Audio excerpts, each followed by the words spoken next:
क्योंकि परमेश्वर बहुत महान है।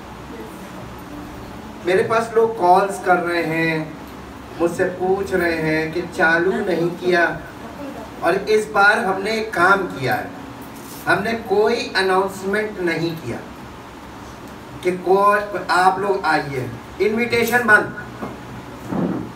अब परमेश्वर ये देखना मांग रहा है कि जो इच्छुक है ना, आपको सच बताएं, लॉकडाउन के दौरान भी लोग मुझसे पर्सनली मिलने लगे आके, और सब लोग आके मिलते रहे जो मिलने वाले थे, और रेगुलरली यहाँ पर रिकॉर्डिंग होती थी। रिकॉर्डिंग टीम के अलावा भी लोग जो मिलने वाले थे, जो इच्छुक लोग थे, वो आते रहे, आज भी आ रहे हैं।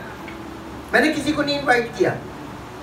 ये तो परमेश्वर की आत्मा है कि जो लोग इच्छुक होते हैं, भूखे प्यासे होते हैं, मुलाकात करने के इच्छुक होते हैं, वो अपने आप आते हैं। अपनों को बुलाया जाता है, मेहमानी बंद, अपनापन शुरू। अगर आपके अंदर अभी भी परमेश्वर के प्रति अपनापन नहीं है तो आप इंतजार करेंगे मुझे बुलाया नहीं।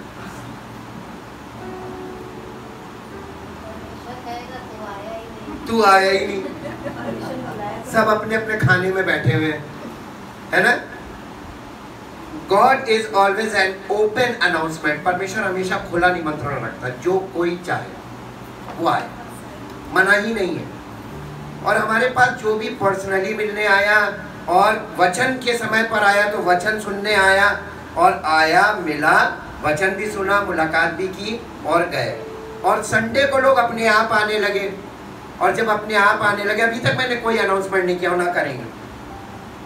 हम ये चाहते हैं कि जो लोग परमेश्वर से प्यार करते हैं और जिन्होंने वचन को समझा है और जिन्होंने वाकई में परमेश्वर को जान लिया, उससे प्रेम करने लगे, वो अपने आप आए। और आएंगे तो इसका मतलब कि वो परमेश्वर से प्यार करते हैं और इंतजार करना चाहते हैं। इंतजार करें, परमेश्वर इंतजार करने में तो बहुत आगे है, वो आज तक इंतजार कर रहा हर मनुष्य का। हालेलुया। पूरे हफ्ते आपको जो वचन भेजा गया, आज हम उसका कंक्लूजन आपके सामने रखेंगे, ताकि ये देखें कि आप कहाँ पहुंचे। एक एक हफ्ते का हम लोग हिसाब करेंगे संडे संडे। परमेश्वर के वचन से अभी तक आपने क्या जाना मुझे नहीं मालूम, लेकिन आपका जीवन, आपके विचार, आपका बिहेवियर, आपका स्वभाव, ये चीजें प्रकट करती हैं कि आप परमेश्वर के कहाँ पहुंचे, कितने करीब पहुंचे, पास दूर हैं, या अभी विचार कर रहे हैं कि हमें करना चाहिए कि नहीं करना चाहिए, जाना चाहिए कि नहीं जाना चाहिए। लोगों को दो जगह से डर है और बाकी सब जगह भीड़ में लोग चिपके हुए हैं, कोई डर नहीं। केवल बच्चे स्कूल नहीं जा रहे हैं, स्कूल में ज्यादा डर है। कल बोल रहे थे कि सारा कोरोना स्कूल में ही गेट पर बैठा है, और दूसरा कलीसिया में लोग जाने से डर रहे हैं कि नहीं। अब बाकी सब जगह देख लीजिए, कहीं डर दिख रहा हो तो बताइए। अगर आप न्यूज में देखें तो आपको सब पता चलेगा, सारे काम करने की छूट है, केवल दो काम छोड़ दो, एजुकेशन से संबंधित सारे काम, दोनों जगह एजुकेशन है, वहाँ कोरोना बैठा हुआ। अरे तो बहुत बढ़िया है, परमेश्वर से प्रेम करने वाले उसके ऊपर से फांद के आ रहे हैं, और जो नहीं करेगा, देखिए वक्त पे पता चलता है कि कौन अपना कौन पराया। हालेलुया। अभी और सीखिए। चलिए हम परमेश्वर के वचन में चलते हैं और परमेश्वर के वचन में देखेंगे। अय्यूब की पुस्तक निकालिए, अय्यूब की पुस्तक उसका 22 अध्याय का 21 पद पढ़िए। अय्यूब की पुस्तक 22 अध्याय 21 पद, 22 अध्याय का 21 पद।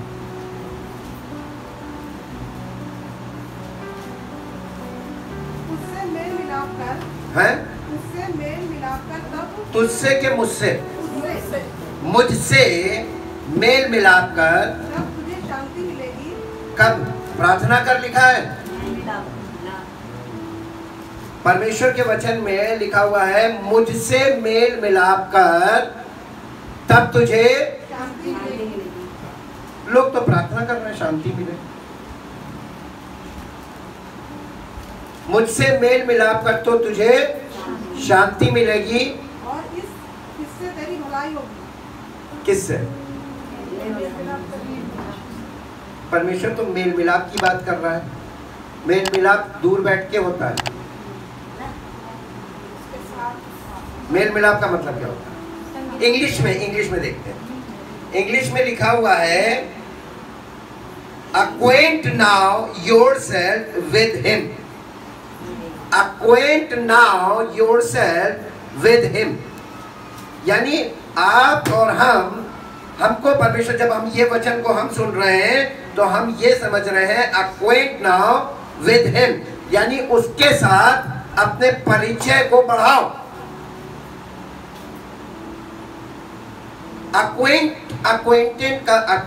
acquaintance का मतलब होता है किसी को पूरी अच्छी तरीके से जानना।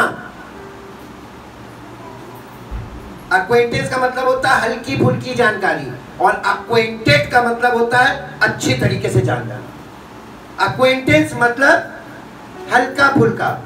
आप ऐसे ढेरों लोग होंगे जिनसे एक बार मुलाकात हुई और फिर कभी कहीं उनके बारे में सुना, हाँ हम उन्हें जानते हो, हमसे मिले थे। That is called एक्वाइंटेंस। आपको उनके बारे में हल्की फुल्की जानकारी है, हाँ एक है, हाँ मेरे मोहल्ले में, आप मोहल्ले के भी लोगों को, you are not acquainted with all people, you are acquaintance with many people। आप बहुत से लोगों को जानते हैं, लेकिन किसको आप अच्छी तरीके से जानते हैं? जिसके साथ आप ज्यादा करीबी में रहते हैं, जिसके साथ आपका उठना बैठना और रहन सहन है, उसे आप बहुत अच्छी तरीके से जानते हैं। लेकिन जिसको आप जानते हैं, परिचय है, लेकिन पहचानते नहीं अंदर से कि वो कैसा है, दैट इज कॉल्ड एक्वाइंटेंस। और जिसको आप अच्छी तरीके से जानते हैं, दैट इज कॉल्ड एक्वाइंटेड। आप परमेश्वर को कितना जानते हैं, या अभी तक आप कितना जान पाए, आपको बताने की जरूरत नहीं है। ये वर्बली कोई नहीं बता सकता, लेकिन आपकी लाइफ से, आपके रहन सहन से, आपके स्वभाव से, आपके व्यवहार से ये चीज रिवील होती है कि आप परमेश्वर को कितना जानते हैं। एक व्यक्ति कहे कि मैं परमेश्वर से बहुत प्यार करता हूँ हर समय, भैया देखो और जब बहुत खतरनाक है, बहुत समय खराब चल रहा है, बहुत समय, ये परमेश्वर से प्यार करता है? अब ये बताइए दुनिया में कितने लोग परमेश्वर से प्यार करते हैं और कितने लोग परमेश्वर को जानते हैं? Rarest to rare. और ये मैं नहीं कह रहा हूँ, परमेश्वर के वचन में सब कुछ खुला रखा है, और हम दावे करते हैं कि हम परमेश्वर को जानते हैं। किस परमेश्वर को जानते हो? जिसने ये सृष्टि बनाई उसको नहीं जानते हो कम से कम। अब जिसको तुम ईश्वर मानते हो उसी को जानते हो। उसका स्वभाव देखो जिसको तुम ईश्वर मानते हो, और परमेश्वर के स्वभाव को जानो जो वचन में दिया हुआ है। This is the heart of God. यह है परमेश्वर का हृदय, और इसमें परमेश्वर के हृदय की सब बातें हैं। कितना जानते हो? जब लोग मुझसे कहते हैं हम सुन रहे हैं, हम समझ जाते हैं कि बस सुनते रहो, क्योंकि परमेश्वर के वचन में अंत की भविष्यवाणी में लिखा है कि तुम सुनते तो रहोगे, कुछ समझ नहीं पाओगे। आपको ऐसे ढेरों लोग मिलेंगे जो कहेंगे कि मैं, वो बाइबल, उनको चलती फिरती बाइबल मिलेगी, रटा हुआ सब, कहां क्या लिखा है, एंड अपार्ट फ्रॉम दिस, इसके बावजूद दे डोंट नो। वो परमेश्वर को नहीं जानते। पूछिए क्यों? कैसे पता चलता है? उन्हें बाइबल तो रटी हुई है, वो चलती फिरती बाइबल बन गए, कहां क्या लिखा उनसे पूछ लो, लेकिन उनका जीवन और व्यवहार देख लो। आज तक किसी को माफ नहीं कर पाए, आज तक किसी से प्रेम नहीं कर पाए। और परमेश्वर के वचन में तो जो लिखा है कि अपनों से तो दुनिया में सब प्यार करते हैं, उनसे प्यार करो जो तुम्हारे अपने नहीं है। और इससे बड़ा लिखा हुआ है कि दुश्मन से प्यार करो। कितने लोग जो बाइबल रटी हुई है और दुश्मन से प्यार करके दिखा दें? तो क्या वो परमेश्वर को जानते हैं? अरे दुनिया तो ऐसे लोगों से भरी हुई है जो जानकारी बहुत रखते हैं लेकिन चलते इतना सा भी नहीं। और ऐसे लोगों को आप धर्मी मान सकते हैं लेकिन परमेश्वर नहीं, और हम भी नहीं मानते, क्योंकि परमेश्वर हम क्योंकि अपने आप को धर्मी नहीं मानते, हम कहते हैं मैं पापी हूँ। पौलुस जब बहुत बड़ा प्रचारक बन गया, उसके बाद भी उसने कहा कि प्रभु यीशु मसीह पापियों के लिए इस दुनिया में आया जिसमें सबसे बड़ा मैं हूँ। I am the chief Sinner. इतना बड़ा परमेश्वर का सेवक इस बात का अंगीकार कर रहा है सफल सेवा करने के बाद कि मैं सबसे बड़ा पापी हूँ। I am a chief Sinner. तो बड़ा सेवक होता है या प्रभु? तो पौलुस ने प्रभु के सामने अपने आप को डील किया, मैं पापी और जो कुछ मैं हूं वो मैं नहीं, मेरा प्रभु है। हमारे जीवन में प्रभु इस स्थान पे हो कि हम कुछ ना रहे। इस लेवल तक हम लोगों को जाना है। बी एक्वाइंट। इसीलिए लिखा हुआ है अपने परमेश्वर के साथ मेल मिलाप करो, मेल मिलाप। और यीशु मसीह ने हमें मेल मिलाप की सेवा दी है। मेल मिलाप का मतलब अपना परमेश्वर के साथ मेल मिलाप और अपने साथ जो तुम्हारे साथ कनेक्टेड है उन सब का परमेश्वर के साथ मेल मिलाप। Communion and fellowship with the Holi spirit in the word of God. Jesus is the word. इसके साथ एक पद और निकालिए जो आपको मिलेगा, पहला इतिहास उसका 28 अध्याय का 9 पद। पहला इतिहास उसका 28 अध्याय का 9 पद। पहला इतिहास 28 अध्याय। हे मेरे पुत्र सुलेमान,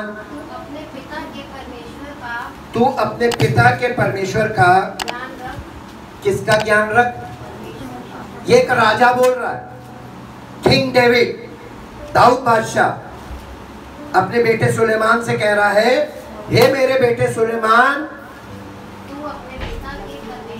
तू अपने पिता के परमेश्वर का क्या रख? ज्ञान का मतलब नॉलेज होता है। नॉलेज तो बहुत लोगों के पास है परमेश्वर की। हमने आपको बताया चलती फिरती बाइबल आपको मिलेगी, ऐसे ऐसे लोग मिलेंगे जिनको बाइबल रटी हुई है। They know everything which is written in the Bible। Bible में कहाँ क्या लिखा उनको सब मालूम है, लेकिन इसके बावजूद तो उन्हें परमेश्वर नहीं मालूम। परमेश्वर से उनका कोई संबंध नहीं। परमेश्वर आत्मा है, बाइबल नहीं। कितने लोग परमेश्वर की आत्मा से परिपूर्ण है या आत्मा के साथ इन ट्यून है? ढूंढ के लाइए। आप लोगों को फिर एक हफ्ते का टाइम है, मंडे से सर्च कीजिए और सबसे पहले शुरुआत अपने से कीजिएगा। बुरा जो देखा मैं चला, मिला ना मुझको कोई, जो आपन झांक के देखा तो मुझसे बुरा ना कोई। सबसे बड़ी बुराई कहाँ है? तो दूसरी पूरी दुनिया को बुरी क्यों दिख रही? क्योंकि आपके अंदर जो माइंडसेट होगा ना, वही आपको सब जगह दिखाई देगा। जिस दिन आपका दिल बदल जाएगा, आपका व्यवहार बदल जाएगा, आपका स्वभाव बदल जाएगा, आपका जीवन बदल जाएगा, उस दिन आपको वो सब कुछ उस हिसाब से दिखने लगेगा। एक कहावत है ना, किसको नजर आते हैं चोर? तो कौन सबसे बड़ा चोर? जिसको सब नजर आ रहे हैं चोर। सबसे पहले अपने अंदर झांकना शुरू करें, और अपने अंदर झांकने की आदत नहीं है जिसकी वो सबकी खिड़कियों से, सबके दरवाजों से, सबकी जिंदगियों में झांकना है। ये आदत गंदी है। यीशु मसीह जब आया था, शास्त्री फरीसियों की एक नेचर था, वो आज भी वही नेचर लोगों में है कि लोग सोचते थे दूसरे की आंख का तिनका निकाल दें। उनको दूसरे की आंख में तिनका क्यों दिख रहा है? क्योंकि उनकी आंख में लट्ठा है। ये देहाती भाषा है, एकदम देसी। लट्ठा और तिनका। लट्ठा का मतलब लॉक। खुद की आंख में लट्ठा है और दूसरे की आंख के तिनके को देख रहा है। पहले अपनी आंख का लट्ठा निकाल, तब दूसरे की चिंता करना। दुनिया में लोग जब वचन को सुनते हैं तो मालूम है सबसे बड़ा धोखा उनका दिल उनको देता ये कि जो पढ़ रहा होता है वो अपने आप को धर्मी समझ रहा होता है और बाकी दुनिया को दोषी समझ रहा होता है। ये एक अजीब चीज है इसके अंदर, पढ़ने वाले और सुनने वालों के साथ होती है। मैं अनुभव से बोल रहा हूँ। लेकिन जब पवित्र आत्मा हमारे अंदर आता है तो पवित्र आत्मा कहता अपने आप को धर्मी मत मान, क्योंकि तू है नहीं। तेरा जो शरीर है ना, ये पाप का शरीर है। और अभी तू बाइबल पढ़ और या अभी तू वचन सुन और बाहर निकल, देख तू क्या करता है। ओरिजिनल नेचर काम करेगा। और बिल्कुल सही है, पौलुस ने इसके बारे में खुल के बोला। पौलुस बहुत सच्चाई से उस बात को रखता था जिसका अनुभव उसके जीवन में था। हम लोग जीवन में अनुभव नहीं करते, हम केवल कल्पना करते हैं। जानकारी प्राप्त करके कल्पना करना सरल है, जानकारी प्राप्त करके उसका अनुभव प्राप्त करना यह कठिन है, जब तक आप स्टेप आउट नहीं करेंगे। जी, कौन सी वर्ष पढ़ी? हे मेरे पुत्र सुलेमान, अपने पिता के परमेश्वर का ज्ञान रख। उसने परमेश्वर को किससे जोड़ के बताया?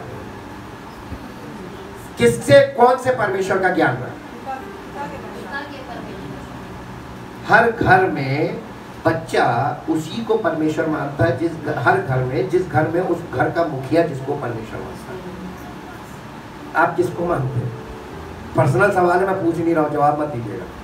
लेकिन हम आपके दिल पे ये सवाल डाल रहे हैं कि आप किसको ईश्वर मान रहे हैं? जिसको आपके पूर्वज मानते थे, आपके दादा परदादा। आपके दादा परदादा को जरा एक बार असेसमेंट करके देखिए कि उन्होंने कितना जाना था। उनके स्वभाव में कोई परिवर्तन हुआ? उनके व्यवहार में कोई परिवर्तन हुआ? उनकी जिंदगी में कोई परिवर्तन हुआ? अनुभव किया उन्होंने? तो फिर क्यों आप उस चीज को मान रहे हैं? हम लकीर पीट रहे हैं। अब पढ़े लिखे युग में हर घर में इंग्लिश पहुंच गई है, चाहे किसी तरीके से पहुंचे, मोबाइल के जरिए पहुंचे, कंप्यूटर के जरिए पहुंचे, एजुकेशन के जरिए पहुंचे, किसी भी तरीके से हर घर में इंग्लिश पहुंच गई और सबको अपने मतलब का काम करना आ रहा है। उसके बावजूद लोग ट्रुथ नहीं जानते।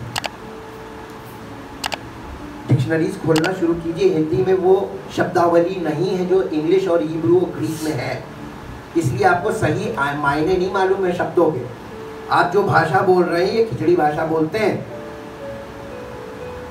अपने पिता के परमेश्वर को जान और भरे मन, और देखिए उसको ये मालूम था कि अगर ये उस परमेश्वर को, जो सच्चा परमेश्वर जिसे मैं मानता हूं, मेरा बेटा अगर उसे जान गया तो उसका चिन्ह क्या होगा? और खरे मन और प्रसन्न जीव से सेवा करता है। कैसा करता रहे? परमेश्वर की सेवा कैसे होती है? ट्रेनिंग कर लो, 4 अक्षर सीख लो, मुख्य मुख्य बातें सीख लो और दूसरों को सिखाने लगो। अपनी आंख का लट्ठा ना निकाल, दूसरे की आंख के तिनके को निकालने लगो जाके। यही तो हो रहा है। पहले अपने से शुरू करो। परमेश्वर की सेवा, सच्ची सेवा वही व्यक्ति करने के योग्य है जो जिसको परमेश्वर पहले अपने योग्य बना लेता है, उसी को वो अथॉरिटी देता है, उसी को वो पावर देता है और उसी के द्वारा काम करता है। आज आपको गली गली मिलेगा, तो परमेश्वर कहां है? सेवक ज्यादा दिख रहे हैं, प्रभु नहीं दिख रहा कहीं। प्रभु प्रभु करे प्रभुता मिले और प्रभुता करे प्रभु चला जाए। सेवक प्रभुता करने लगा, प्रभु चला गया। उन्होंने कहा कर ले तू ही। यही दशा है कि नहीं? अब इसको हम इंग्लिश में पढ़ते हैं। Chapter 28 verse 9, and you Solomon my son know the God of your father, इसको ब्रैकेट में इसको खोला गया है, have personal knowledge of him, be acquainted with।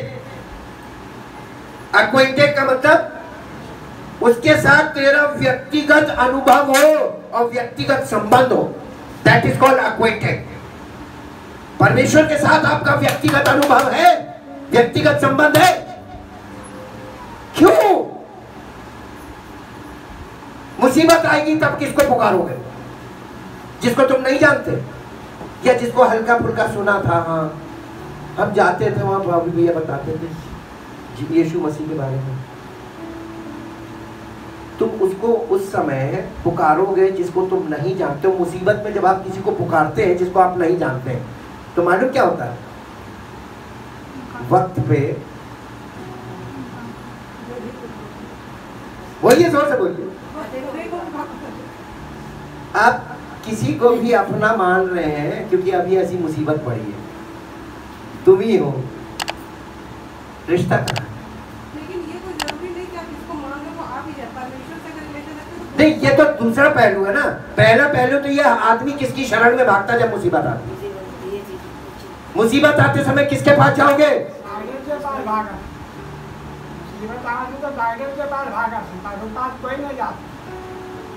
ये भी बात सही है।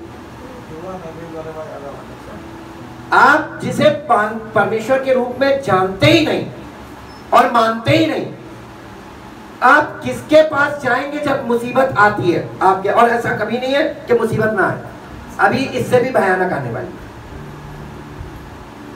डरिए मत, ये मैं नहीं बोल रहा हूं, ये सत्य है, इसमें लिखा हुआ है। अभी तो और भयानक होने वाली है।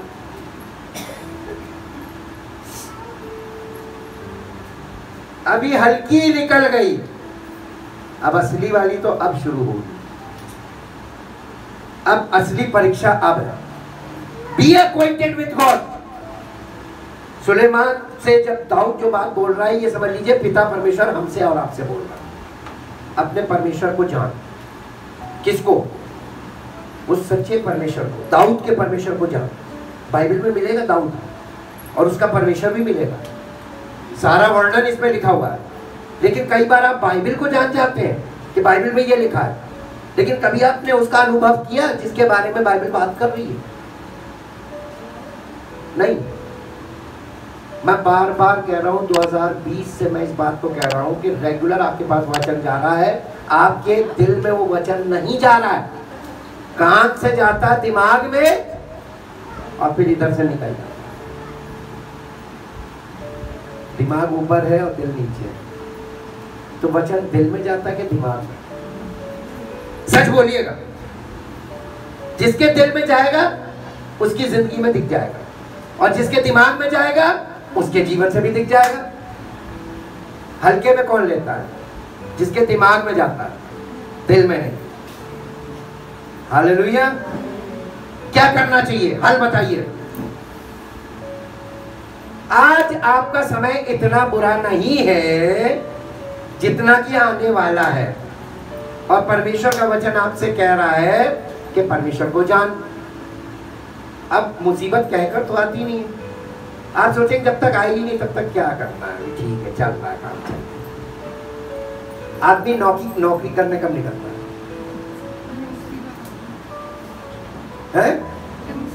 खाने के लाले पड़ जाते हैं। जब खाने के लाले पड़ जाते तब कहता चलो यार कुछ काम कर ले, और जब तक काम चल रहा होता कहता चल रहा चले। नहीं जा रही है। लोगों को परमेश्वर की जरूरत कब पड़ेगी? अभी नहीं है।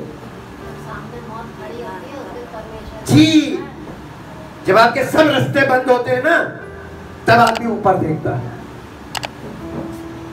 Be acquainted with God. अपने परमेश्वर को जान लो अभी भी। काहे मौके को बर्बाद कर रहे हो? सारे काम करो दुनिया में, कोई काम से कभी छुटकारा नहीं मिलेगा। ये मत सोचो कि हम फ्री हो जाएंगे तब हम परमेश्वर की ओर ध्यान देंगे। फ्री हो के दिखा दो। वैसे ही अटैक होंगे जैसे आतंकवादी जो भी चीन करता, पाकिस्तान करता रहता, कि अगर आर्मी तैयारी पहले से ना करे और आइन टाइम पे करे तब क्या होगा? बी एक्वाइंटेड विद गॉड, ये सबसे बड़ा मैसेज हमारी लाइफ का होना चाहिए। अपने परमेश्वर को जान। कैसे? पूरी तरीके से जान। एक पद निकालिए जल्दी मेरे साथ, जल्दी से एक पद आपको मिलेगा। इब्रानियों की पत्री 3 अध्याय 10 पद। मैं भी निकाल। इब्रानियों की पत्री 3 अध्याय 10 पद है। इस कारण वो उस समय के लोगों से रूठा रहा। कौन रूठा रहा? और ये कौन लोग हैं जिनसे वो रूठा रहा? पहली चीज ये परमेश्वर है जो रूठा रहा। कौन लोगों से? जिन्होंने सबने मूसा का बपतिस्मा लिया, सबने आत्मिक भोजन किया, सबने आत्मिक जल पिया, उस चट्टान से पीते थे जो उनके साथ साथ चलती थी, वो चट्टान मसीह था। उन लोगों से कौन रूठा रहा? परमेश्वर। ऐसा क्या किया इन लोगों ने जी? और कहा इनके मन सदा भटकते रहते हैं। क्या प्रॉब्लम क्या थी? परमेश्वर क्यों रूठा? आपके मन की क्या हालत है?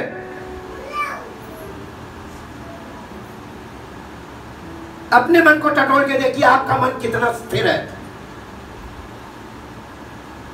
परमेश्वर किससे नाराज होता मालूम है? जिनके मन भटकते रहते हैं। और ये तो पूरी की पूरी जनरेशन भटकने मन वाली है। ये जो मुसीबतें देख रहे हैं ना, न्यूज खोल के देखिए। वो लविंग गॉड आज क्यों नाराज है? द रीजन इज दिस, सबका मन कहां लगा हुआ है? अब कोई नहीं बोलेगा, सब दूध के दूध, इनोसेंट है सब। सबका मन इसी में लगा हुआ है। बटोर लो, छीन लो, लड़ लो, झपट लो,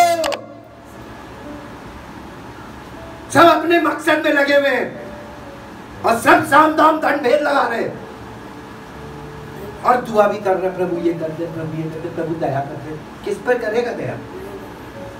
पहले उसके वचन से समझ लो कि वो क्या रहा है।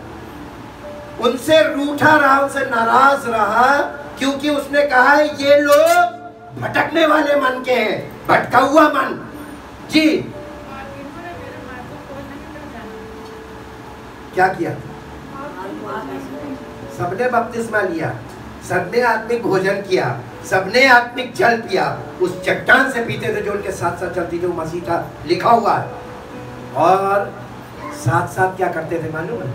जैसे आज के लोग करते हैं, पूजा पाठ सब कुछ करते हैं, लेकिन साथ साथ क्या करते हैं? लालच करते हैं, व्यभिचार कर रहे हैं, चोरी कर रहे हैं, डकैती कर रहे हैं, मार काट कर रहे हैं, सारे गंदे काम कर रहे हैं, लेकिन धर्मीयत, ये वाली कौन सी धार्मिकता है यार? जहर भी पी रहे हैं और अमृत भी चख रहे हैं।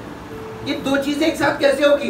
ये बताइए। बूंद भर जहर ढेर सारे अमृत को भी जहर बना देगा, क्योंकि जहर पावर जहर की ज्यादा होती है। दुनिया में यही तो चल रहा है। किस मंजिल पे पहुंचेंगे सब? मर के मिट जाएंगे। इसीलिए इसमें लिखा हुआ है बाइबल में कि बहुत बड़ी आबादी मर जाएगी, पौधों की, समुद्री जीवों की, आकाश के पक्षियों की और इंसानों की बहुत बड़ी 1/3 लिखा मिट जाएगी। झूठ नहीं लिखा है। आप इस समय न्यूज में देखिए, जंगलों में आग लग रही है, 1/3 खत्म होगी। अमेज़न के जंगल डूब गए, 1/3 वनस्पति की खत्म हो जाएगी, समुद्री जीव की 1/3 खत्म हो रही है, विलुप्त हो रहे हैं, आकाश के पक्षी विलुप्त हो रहे हैं और इंसान भी मर रहा है। 1/3 सब चीज की खत्म होगी, इसके अंदर लिखा हुआ है। काट के दिखा दीजिए इस चीज को, कोई पॉलिटिक्स काट के दिखा दे दुनिया की, सारे नियम धरे रह जाएंगे, सारी तैयारी धरी रह जाएगी और जो लिखा है वो होता चला जाएगा। क्यों? क्योंकि वो नाराज है। इंसान, दुनिया इंसान से भर गई, सब चीजों से भर गई, लेकिन परमेश्वर रहित दुनिया है, गॉडलेस वर्ल्ड। और जिसने वर्ल्ड को बनाया वो ही वर्ल्ड से बाहर है, बर्दाश्त करेगा? Human nature godless. इसीलिए देखिए मार काट चल रही है, दया रहित, माया रहित, ईश्वर रहित। ईश्वर रहित का मतलब उसके अंदर फिर इंसानियत नाम की कोई चीज नहीं होगी। फिर वो शारीरिक मनुष्य एक हैवान है, कुछ भी कर सकता है, कभी भी कर सकता है, जो उसके दिमाग में उपज जाए। वो उनसे नाराज रहा। आगे क्योंकि परमेश्वर कह रहा है उन्होंने मेरे मार्गों को नहीं पहचाना, जाना नहीं, पहचाना जानते बहुत लोग हैं लेकिन चलते नहीं उस पे। मेरे मार्गों को नहीं पहचाना, तब मैंने क्रोध में आकर कसम खाई। इसका मतलब मालूम क्या समझते हैं? परमेश्वर के विश्राम में प्रवेश नहीं पाएंगे, यानी किसी को शांति नहीं दूंगा, सब कुछ नष्ट कर। इन वर्ड्स की मीनिंग है क्योंकि लोग परमेश्वर के वचन से बहुत दूर हैं। हालांकि रोज आपके पास आता है लेकिन आपके पास टाइम नहीं है और ना आपके पास दिल है उसके लिए, ना आपके पास इच्छा है, और इच्छा के बिना देखना भी पाप है। आपने इधर से सुना इधर से निकाल दिया, इसका मतलब आपने वेस्ट कर दिया। जब भी यूज कीजिए परमेश्वर का वचन, जब भी सुनिए वो आपके दिल में उतरना चाहिए कि ये मुझसे बात कर रहा है, व्यक्तिगत होना चाहिए, पर्सनल कांटेक्ट। ये होता है परमेश्वर के वचन को सुनने का तरीका। जी हे भाइयों, चौकस रहो कि तुम में ऐसा बुरा और अविश्वासी मन ना हो जो जीवते परमेश्वर किससे दूर हट जाए? दुनिया में सब तुमसे दूर हट जाएंगे। जो आया है वो चला जाएगा, तुम रह जाओगे, और तुम्हें जिंदगी देने वाला, तुम्हें संभालने वाला, उससे तुम अगर दूर हो गए तो फिर तुम्हें कोई नहीं बचाएगा। ये सजेशन है। इंग्लिश में मैं आपको पढ़ के सुनाता हूँ, इंग्लिश में आपको ज्यादा समझ में आ जाएगा। जी पढ़िए। And so I was provoked. Displeased. Provoked का मतलब समझते हैं? परमेश्वर को इस बात ने इस चीज के लिए उकसा दिया। जैसे हम आपको एक एग्जांपल दे रहे हैं, प्रोवोक को समझना। प्रोवोक का मतलब प्रोवोकिंग एक्ट। बच्चा आपका कोई कुछ गलत कर रहा है, आपने बच्चे को एक बार समझाया, 2 बार समझाया, 3 बार समझाया, बच्चों को बार-बार समझाते हैं, लेकिन उसके बावजूद वो रेगुलरली वैसा कर रहा है, तो एक दिन आपका क्रोध भड़क जाए, उस दिन उसकी पिटाई हो जाएगी। ये उस बच्चे ने ऐसा बार-बार करके आपके गुस्से को प्रोवोक किया, भड़का दिया। भड़क जाते ना। परमेश्वर उन लोगों को उनके एटीट्यूड से, उनके व्यवहार से, उनके चरित्र से 40 साल तक उन्हें झेलता। कितना? 40 साल। इतनी कैपेसिटी है आप में अपने बच्चे को झेलने की। लोग कहते हैं मत परेशान हो।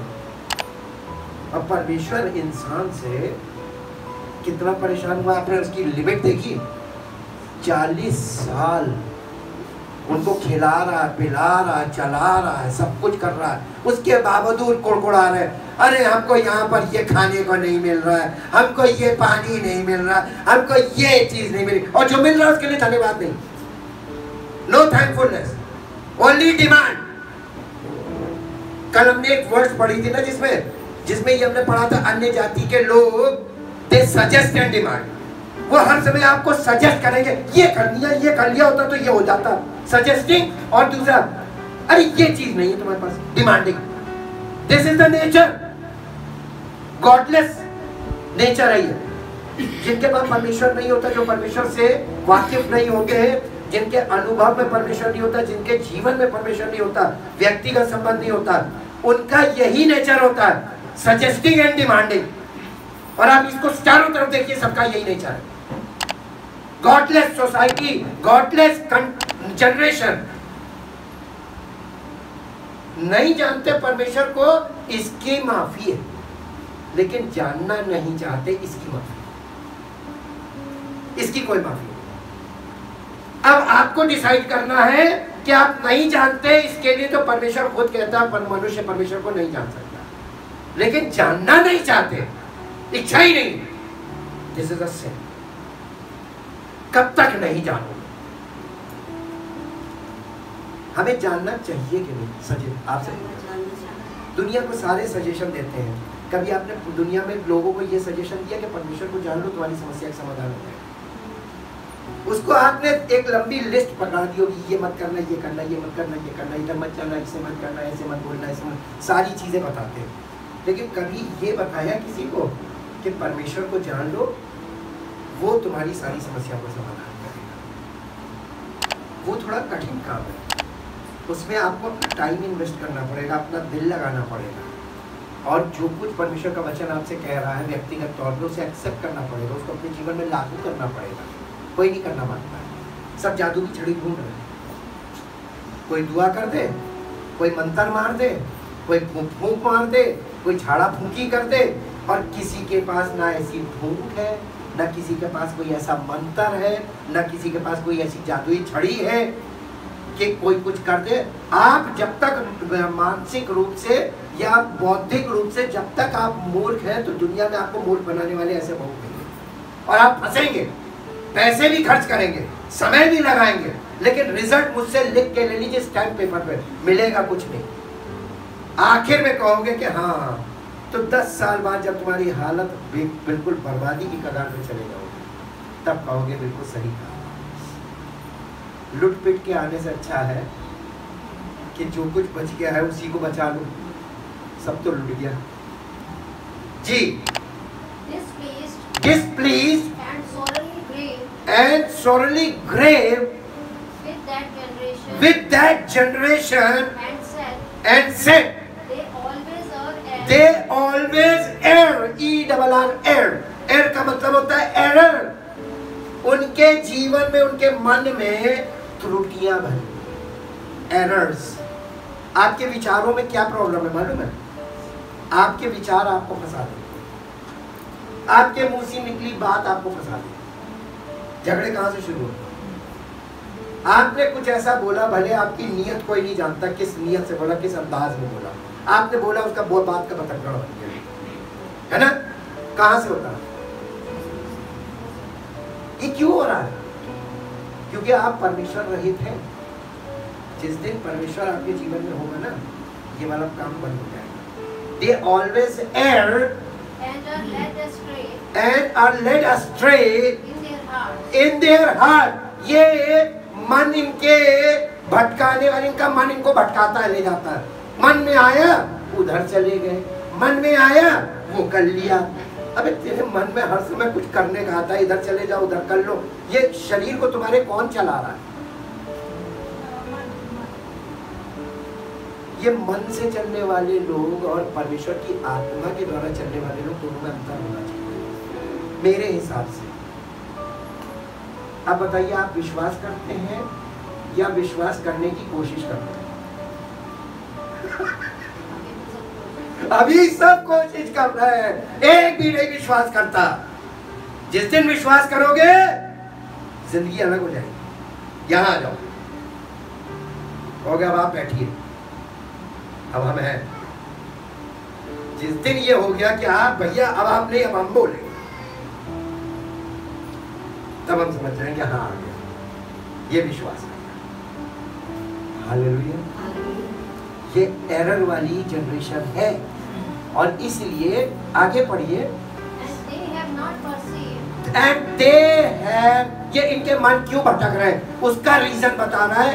दे हैव नॉट परसीव्ड और रिकॉग्नाइज्ड माय वेज। परमेश्वर के मार्गों को नहीं जानते वो लोग, ऐसे ही इनके मन भटकते रहते जी। And become progressively better and more experimentally and intimately acquainted with them। Experimentally and intimately acquainted with them, यानी परमेश्वर के साथ उनकी घनिष्ठता करनी। एक्सपीरियंसली तो नहीं लिखा है, एक्सपेरिमेंटली। इसका मतलब समझते हैं? हम लोग परमेश्वर के पास जब आते हैं, विश्वास करते हैं, तो हम एक्सपेरिमेंट्स करते हैं, एक्सपेरिमेंट करते हैं। जैसे अब्राहम से परमेश्वर ने कहा मैं तुझे वंश दूंगा, बेटा दूंगा, तो अब्राहम की पत्नी ने उसको सजेशन दे दिया, वो मेरी दासी है, क्योंकि वो बांझ थी। कहने की परमेश्वर ने कहा है, तो इसका आइडिया उसने लगाया कि ये विश्वास है, लेकिन ये विश्वास कैसा है मालूम है? परमेश्वर ने कहा था मैं तुझे बेटा दूंगा, तो परमेश्वर की बात पे भरोसा उसने किया कि हाँ वो देगा। लेकिन गलती क्या की? हाजिरा से कहा कि ये सरोगेसी से इससे मिलेगा। उसने सरोगेसी के लिए अपनी दासी दे दी और सरोगेसी से इश्माइल पैदा हुआ। क्या परमेश्वर ने ये कहा था? तो उसने विश्वास में एक्सपेरिमेंट किया। ये उस जनरेशन की बात है, उसी जनरेशन की बात कर रहा है। हम लोग भी तो वही करते हैं। परमेश्वर ने कहा है कि मैं तुझे आशीष दूंगा, कहीं से घूस मिल रही है ले लो। परमेश्वर ने कहा था तुम्हें आशीष दूंगा। क्या घूस आशीष हो सकती है? तो ये घूस को आशीष में किसने बदल दिया? ये एक्सपेरिमेंट है। हम गलत काम नहीं करेंगे। परमेश्वर ने जिसने कहा है वो देगा तो आपकी गोद में डाल देगा। और 25 साल परमेश्वर ने डिले कर दिया। 25 साल लगे। 75 वर्ष की उम्र में उसने वादा किया और 100 साल की उम्र में उसको इसहाक मिला। और परमेश्वर ने कहा इसहाक से 13 वर्ष चलेगा, इस्माइल से नहीं चलेगा।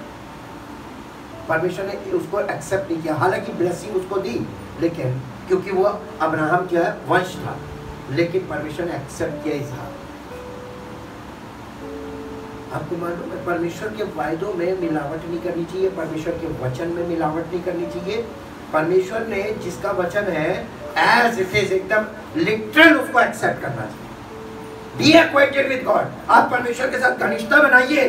जो उसको करना होगा आपकी जिंदगी में वो स्वयं करेगा। न सजेस्ट कीजिए न डिमांड कीजिए, उसको मत बताइए।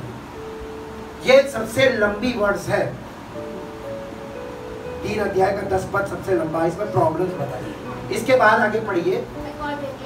Accordingly, I saw in my wrath। wrath का मतलब परमेश्वर ने जब देख लिया कि ये कौम, ये लोग, ये जनरेशन भटकने वाले मन की है, मैंने इतना कुछ किया, इन्होंने इतना वचन सुना, इतनी गवाहियां देखी, इतने बड़े बड़े आश्चर्य कर्म देखे, उसके बाद भी ये मुझसे संपर्क में नहीं आए, मेरे साथ रिश्ता नहीं बनाया। इसलिए परमेश्वर ने, यानी विनाशकारी क्रोध को बोलते हैं रौथ, परमेश्वर ने अपने विनाशकारी क्रोध के साथ उन्होंने देखा। फिर indignation they shall not enter into my rest। मैं इन्हें कभी ग्रहण नहीं करूंगा, मैं इन्हें कभी ग्रहण नहीं करूंगा। सीधी भाषा में ये कहा। और उसने नए नियम में जब यीशु मसीह को भेजा तो इस जनरेशन में, जो पुरानी जनरेशन थी इजराइल यहूदी, इन्हें एक्सेप्ट नहीं किया क्योंकि इन्होंने यीशु मसीह को एक्सेप्ट किया। और उसने जानबूझ के अन्य जातियों के लिए रास्ता कर दिया कि ये करें। लेकिन मालूम है दोनों सेम निकले, जैसे वो थे वैसे ही है। कारण क्योंकि वो भी आदम की संतान थे, ये भी आदम की संतान। जो गलती उन्होंने करी वही है आज अन्य जाति भी वही कर रही जो इजरायलियों ने किया, और परमेश्वर का जवाब वही होगा जो इजरायलियों ने। वो पक्षपात नहीं करता। अब आप क्या सोचते हैं? परमेश्वर ने अगर उनके इतने के बावजूद अगर उनके साथ अच्छा कर देता तो लोग कहते हैं कि देखा परमेश्वर ने अपने लोगों को माफ कर दिया, हमें नहीं करना। परमेश्वर ने उन्हें भी माफ किया ताकि हम जाने कि हमें भी नहीं करना। अब ये बताइए, अगर उसी स्वभाव में हमारा भी स्वभाव है जैसे उनका था, तो हमको माफी मिलेगी, हमको बरकत मिलेगी? एक पिन लेके दिखा दो तुम मुझसे, नहीं दे। एक पद जो आपको मिलेगा फिलिपियों की पत्री 3 अध्याय 8, 9, 10। फिलिपियों 3 अध्याय 8, 9, 10। यहाँ पे पौलुस कुछ कह रहा है, वरन मैं अपने प्रभु मसीह यीशु की पहचान की उत्तमता के कारण सब बातों को हानि समझता हूं। ये बात कोई बोल पाएगा? इस लेवल तक हमको उसके साथ घनिष्ठता बनानी है। ये एक बहुत पक्का कट्टर यहूदी आदमी था, और आज इसका स्टेटमेंट सुनिए यहाँ पर जो लिखा है। इसने कहा वरन मैं सब बातों को मसीह यीशु के सामने मैं हानि समझता हूँ। वो मिल जाए, ये सब चला जाए, मेरी सारी दौलत चली जाए, मेरा सब कुछ चला जाए, ये मिल जाए, इसको कहते हैं पर मसीह के साथ घनिष्ठता, पर्सनल रिलेशन। जी, जिसके कारण मैंने सब वस्तुओं की हानि उठाई। क्या चीज को? सब वस्तुओं को कूड़ा समझता हूं यीशु मसीह के आगे। इतना पावरफुल व्यक्ति होने के लिए आपको सब चीजों से मन हटा के उस पे लगाना होगा। जिस दिन आपके लिए दुनिया में सब कुछ कूड़ा हो जाएगा, मसीह और उसका वचन ही है। वचन होगा तभी आत्मा अंदर आएगा, मसीह का आत्मा। जी, जिससे मैं सब चीजों को कूड़ा समझता हूं, जिससे मैं मसीह को प्राप्त करूं। जी, और उसमें पाया जाऊं, मसीह में पाया जाऊं, ना कि अपनी उस धार्मिकता में जो व्यवस्था से है, वरन उस धार्मिकता के साथ जो मसीह पर विश्वास करने के कारण है और परमेश्वर की ओर से विश्वास करने पर मिलती है। उस धार्मिकता को वो कह रहा है, मैं इसे पाने के लिए सब चीजों को कूड़ा समझता हूं। अपनी धार्मिकता को भी इसमें कूड़ा कर दिया, व्यवस्था की धार्मिकता को कूड़ा कह रहा है। एक कट्टर यहूदी बेंजामिन ट्राइब का है ये, और ये हम लोगों के लिए बहुत बड़ा एग्जाम्पल है। आप कितने बड़े धर्मी थे, अपनी धार्मिकता में उसे कूड़ा कर दीजिए, क्योंकि उससे आपको मिलेगा कुछ नहीं। मसीह के आगे सबसे बड़ी धार्मिकता है परमेश्वर की धार्मिकता, जो मसीह पर विश्वास करने से मिलती है। जी, और मैं उसको और उसके मृत्युंजय की सामर्थ को और उसके साथ दुखों में सहभागी होने को के मर्म को जानूं और उसकी मृत्यु की समानता को प्राप्त करूं, ताकि मैं किसी भी रीति से मरे हुओं में से जी उठने के पद तक पहुंचूं। ये रिजरेक्शन को अपने लाइफ में एक्सपीरियंस से प्राप्त करना मांगता है। मसीह के साथ जीवित होना। जब यीशु मसीह मरा तो व्यवस्था के लिए मरा, व्यवस्था को पूरा करने के लिए मरा, लेकिन जब वो जी उठा, वो व्यवस्था से मुक्त है। आज हम और आप व्यवस्था के कारण बंधन में हैं, लेकिन अगर आप मसीह में जी उठे, इस लेवल तक आपको मसीह में बढ़ना है कि आप जी उठने के लेवल तक आ गए कि अब कोई दुनिया की चीज आपको अपनी ओर आकर्षित न करे, आप सब चीजों से मुक्त हो जाए इसी देह में, फिजिकल लाइफ। ये है कहने को। तो इंग्लिश में सिस्टर पढ़ दीजिए, ये बहुत इंपॉर्टेंट। जी, yes, furthermore I count everything as loss compared to the possession of the priceless privilege and overwhelming preciousness, the surpassing worth and supreme advantage of knowing Christ Jesus my Lord, and of progressively becoming more deeply and intimately acquainted with him, ताकि मैं मसीह के साथ और ज्यादा घनिष्ठता में और ज्यादा नजदीकी में इतना ऐसा संबंध हो जाए कि लोग मुझ में मसीह को देखने लगे, हम ना दिखे, हम नष्ट हो जाए और हम में वो दिखने लगे। जी, of perceiving and recognizing and understanding him more fully and clearly For his sake, I have lost everything I have lost everything and consider it all to be mere rubbish. rubbish. Refuse Refuse. tracts. Huh? Tracts. D-R-E-T-S. Tracts. Cheese.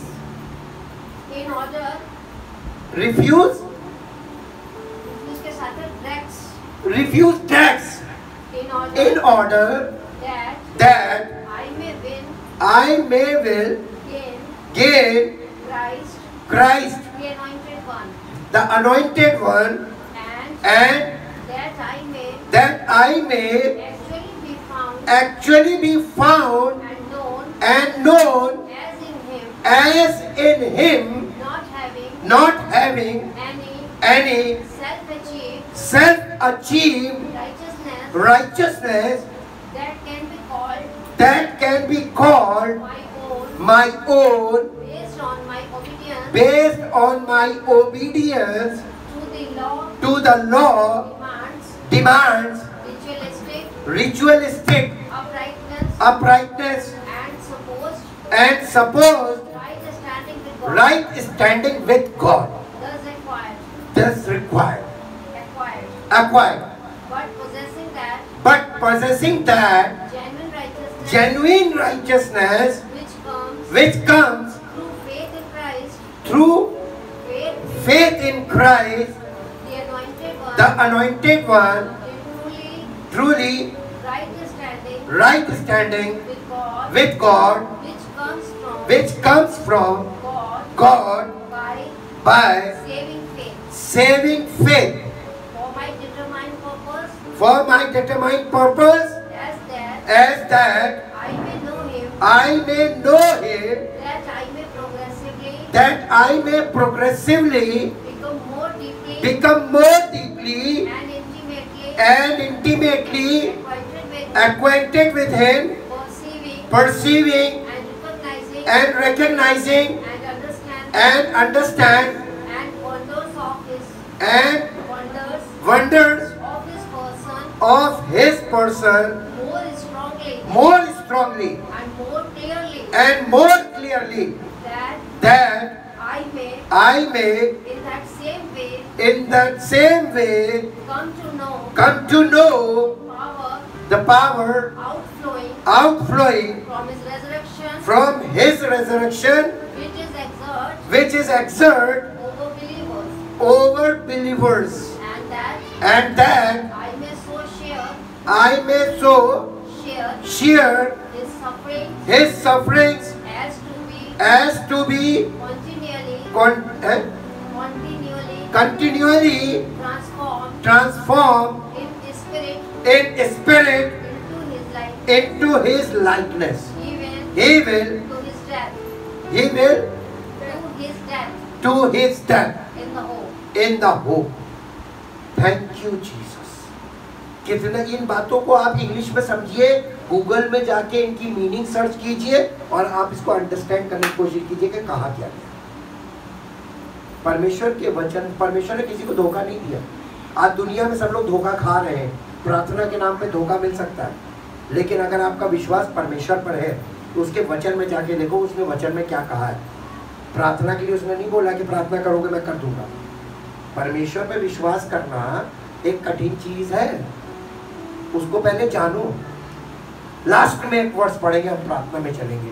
मेरे साथ निकालिए नीति वचन की पुस्तक 4 अध्याय का 20, 21, 22। नीति वचन 4 अध्याय 20, 21, 22। हिंदी में फिर इंग्लिश में। हे मेरे पुत्र, हे मेरे पुत्र, प्रार्थना करने को कह रहा है, काय पे ध्यान लगाना है। और मैं आपसे लगातार इस चीज के लिए अपील भी कर रहा हूँ, लगातार इस चीज के लिए समझा रहा हूँ। जिस चीज में आपका मन नहीं लगता वो है परमेश्वर का वचन। मैं आपसे साफ बात बोल रहा हूँ, जिस चीज में आपका मन नहीं लगेगा वो है परमेश्वर का वचन। आप प्रार्थना में मन क्यों लगता है? क्योंकि वो आपके मन की बड़ास से जो आप बड़ बोलते हैं ना और सोचते हैं कि वो सुन लेगा, नहीं सुनेगा। क्योंकि जब तुम उसके वचन को नहीं सुनोगे वो तुम्हारी एक नहीं सुनेगा। ये उसका दावा है। अब बैठे रहो जब तक वो, तुम सोच रहे हो कि तुम्हारी सुन लेगा, किसी के पास जा रहे हो कि उसकी सुन लेगा, किसी की नहीं सुनेगा। अक्सर लोग मेरे पास इस नियत से आते हैं, इस उद्देश्य से आते हैं कि इनसे प्रार्थना करेंगे मेरा काम बन जाएगा, लेकिन मैं सच बता रहा हूं नहीं बनेगा।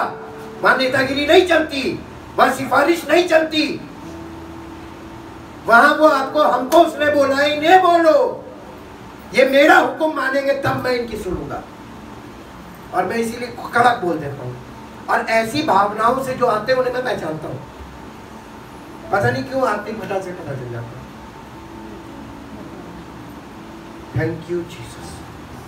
फिर से पढ़िए। हे मेरे पुत्र मेरे वचन को सुनो नहीं कह रहा, मेरे वचन को ध्यान से सुनो जी, और अपना कान, अपना मुंह के इस्तेमाल बंद कर दो, अपने कान का इस्तेमाल शुरू कर दो, और वो भी पूरे दिल के साथ, दिल से सुनना शुरू कर दो। मैं आपको सच बता रहा हूं, परमेश्वर के वायदे सच्चे हैं, परमेश्वर सच्चा है, वो झूठ नहीं बोलता। आपका दिल आपको धोखा देता है, आपका दिमाग आपको धोखा देता है, आप युक्ति दिमाग से लगाते हैं क्योंकि आपके दिल में धोखा है। आप परमेश्वर को पाना नहीं चाहते हैं, आप अपना मकसद हल करना मांगते हैं, ये धोखा है और परमेश्वर पहचानता है जी। अपना कान मेरी बातों पर लगाओ। ये कान लगाने का मतलब अटेंशन जी। इनको अपने आंखों की ओट ना होने दो, अपने वरन मेरे वचन को सुनो और भूल जाओ। कितने लोगों के अंदर इतने वचन गए जितना हमने भेजा है, आपके मन में कितना है, ये मैं आपसे हिसाब नहीं मांग रहा हूँ, हिसाब तो वो ले लेगा और झेलोगे तुम। अगर ये तुम्हारे मन में बैठे नहीं, याद नहीं रहते कि मैंने क्या सुना था और आपने अपने जीवन में उसको लागू नहीं किया, नुकसान किसका जी। क्योंकि जिनको परमेश्वर के वचन प्राप्त होते हैं वे उनके जीवित रहने का और उनके सारे शरीर के चंगे रहने का कारण होती है। क्या? प्रार्थना, वचन सुनो और अपने दिल में उतार लो, तुम्हारा शरीर भी चंगा रहेगा और तुम्हारा जीवन भी बढ़ेगा जी। 21 हाँ, सबसे अधिक नहीं 22 तक पढ़ना, 20, 21, 22 इंग्लिश में पढ़ो। My son, attend to my words. Attend। लोग कलीसिया में क्या चीज अटेंड कर रहे हैं? किससे? परमेश्वर से मुलाकात हुई आज तक के नहीं? परमेश्वर वचन है और आपने परमेश्वर के वचन को किनारे रख के बाकी सब चीजें कर ली तो आपने असली चीज तो छोड़ दी। Attend to my word, consent and submit to my sayings. Let them not depart from your sight. Eat them. Keep them in the center of your heart. Keep them in the center of your heart. परमेश्वर का वचन सीधा आपके दिल के केंद्र में जाए। For they are life to those who find them। अगर आपने परमेश्वर का वचन आपके दिल में चला गया और जिसके दिल में चला गया उसको जीवन मिल गया। मालूम है नए नियम में क्या लिखा है? जितने परमेश्वर के पुत्र का शब्द सुनेंगे वे जी जाएंगे। हमारी आत्मा जो मरी हुई है ना उसमें जीवन आ जाएगा अगर ये वचन आपके अंदर चला गया जी। Healing and health to all their flesh। आप जिसके दिल में ये वचन चला जाता है उन्हें जीवन मिलेगा और हीलिंग एंड हेल्थ। कितनों को चाहिए हीलिंग? हीलिंग चाहिए और हीलिंग नहीं होगी तो हेल्थ नहीं होगी। Health start with healing. और आपको जीवन भी मिलेगा, क्योंकि हेल्थ होगा तो जीवन होगा। आपको ये कैसे मिलेगा? प्रेयर करने से, या परमेश्वर का वचन आपके दिल में चला जाएगा तब? ये परमेश्वर का वचन ही कर सकता है, हम नहीं कर सकते। हम आपको बता सकते जी। हो गया। अब कितने लोग आज से इस बात को अपने दिल में गांठ बांधेंगे कि हम परमेश्वर के वचन को सरसरे तौर पे नहीं सुनेंगे, हम उसका परिचय नहीं रखेंगे, हम उसके साथ घनिष्ठ संबंध स्थापित करेंगे। Thank you Jesus.